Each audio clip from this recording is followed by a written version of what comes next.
Trial by fire. The air on Fujikaisen Mountain was crisp, biting, even with the faint, sweet scent of wisteria clinging to the wind. Yet, Riku Hoshino felt no peace in its beauty.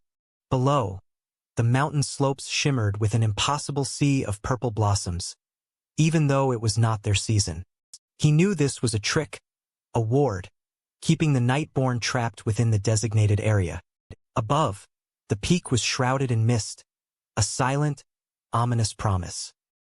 He stood among a throng of aspiring moon hunters, perhaps 50 strong, their faces a mixture of apprehension, grim determination, and outright fear. Most were young, barely older than Riku himself, clutching worn katanas or staring blankly into the distance. A few veterans, scarred and hardened, stood apart, their quiet confidence a stark contrast to the nervous energy humming through the crowd. Two figures, cloaked and masked, stood before them.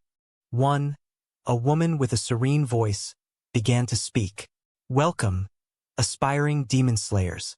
You stand at the gates of the final selection. For 7 days and 7 nights you will survive on this mountain, where Nightborn, captured and contained, roam freely. Your task is simple: endure. If you survive, you will be granted the rank of Moon Hunter. If you do not," she paused, her gaze sweeping over them, "the mountain will claim you." A collective shiver ran through the group. Riku gripped the hilt of his borrowed practice sword, his knuckles white. He thought of Aika, her demonic form forever etched into his mind, and the memory of his slaughtered family. This was not just an exam. It was a pilgrimage, a step towards salvation and vengeance. Master Kiyoshi's gruff voice echoed in his mind. "Your resolve must be sharper than your blade, Riku. Without it, your technique is worthless." With a final, chilling instruction to enter the wisteria-lined path before dusk, the proctors vanished. One by one, the aspirants began to move, dissolving into the purple haze. Riku took a deep breath, the scent of wisteria now tasting faintly of iron and fear. He stepped forward, leaving the world of humans behind. The first night was a brutal awakening. The wisteria faded, replaced by towering, gnarled pines and a darkness so profound it felt like a physical weight. The mountain, once beautiful, now pulsed with malevolence. Riku moved cautiously, his senses hyper-alert, the teachings of Master Kiyoshi replaying in his mind. Listen to the wind, Riku. Feel the subtle shifts in the air.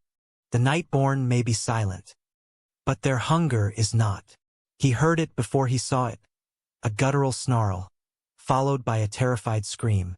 Riku darted through the trees, his heart hammering against his ribs. A hulking Nightborn, its skin mottled green and its limbs disproportionately long, had cornered a young girl, barely a teenager, her sword lying uselessly at her feet. Water breath, first form, water surface slice. Riku's voice was barely a whisper, but his blade, imbued with the strength of his focused breathing, moved with fluid grace. A single horizontal slash, precise and swift, severed the demon's arm. It roared, turning its attention to Riku, its eyes burning with malice. Riku didn't hesitate. "Never let them recover, Riku. Press the attack." Water breath, second form, water wheel. He spun, a torrent of momentum guiding his blade in a vertical arc. The Nightborn, faster than he anticipated, dodged, its severed arm regenerating with sickening speed. Its clawed hand lashed out, leaving a shallow gash across Riku's cheek. Pain flared, but Riku ignored it. He focused, channeling his breathing, his movements becoming a dance. "Empty your mind, Riku. Let the water flow." He weaved under another attack, his blade flashing. Water breath, fifth form. Blessed rain after the drought. A flurry of precise, gentle slashes, aimed at the demon's neck. The demon shrieked, its head finally separating from its body, dissolving into ash. Riku stood panting, his sword dripping. The young girl stared at him, tears streaming down her face. "Thank you," she whispered, her voice trembling. He only nodded, sheathing his blade. He couldn't afford to linger, couldn't afford to form attachments. This mountain demanded ruthless efficiency. He moved on, the girl's thankful gaze a small, cold comfort. The days blurred into a grueling cycle of vigilance and violence. Riku encountered more Nightborn, some slow and grotesque, others unervingly fast and cunning. He saw the grim reality of the exam unfold.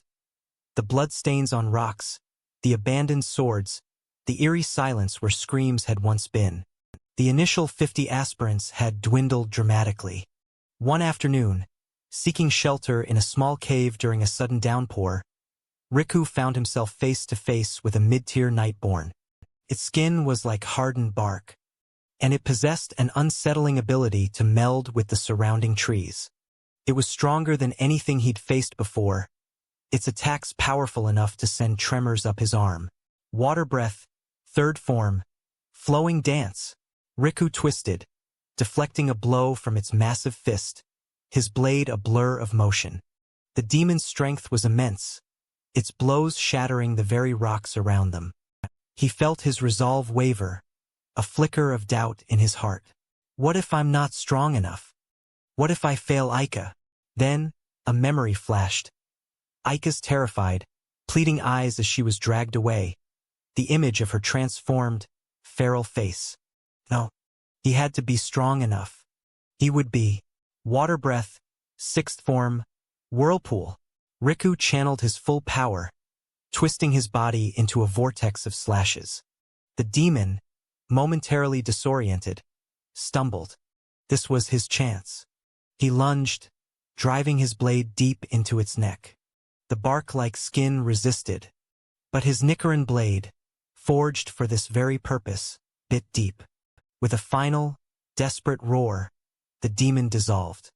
Riku collapsed, chest heaving, his muscles screaming in protest. His arm throbbed, a deep bruise forming where the demon had struck him. He closed his eyes, picturing Kiyoshi's stern, approving nod. He had survived. He had persevered. The last day arrived, heralded by a faint, hopeful sliver of dawn. Riku, caked in mud, blood, and grime, his uniform torn, emerged from the forest. His body ached, but his spirit was unbroken. The wisteria-covered path reappeared, guiding him back. At the base of the mountain, a small group of survivors stood. Not 50, not even 20. Perhaps 7 or 8, their faces gaunt, eyes hollow, but alive. Riku was among them. The proctors, still cloaked and masked, greeted them with quiet solemnity. Congratulations. The woman's voice was softer now, tinged with respect. You have survived the final selection. You are now official members of the Moon Hunters Corps.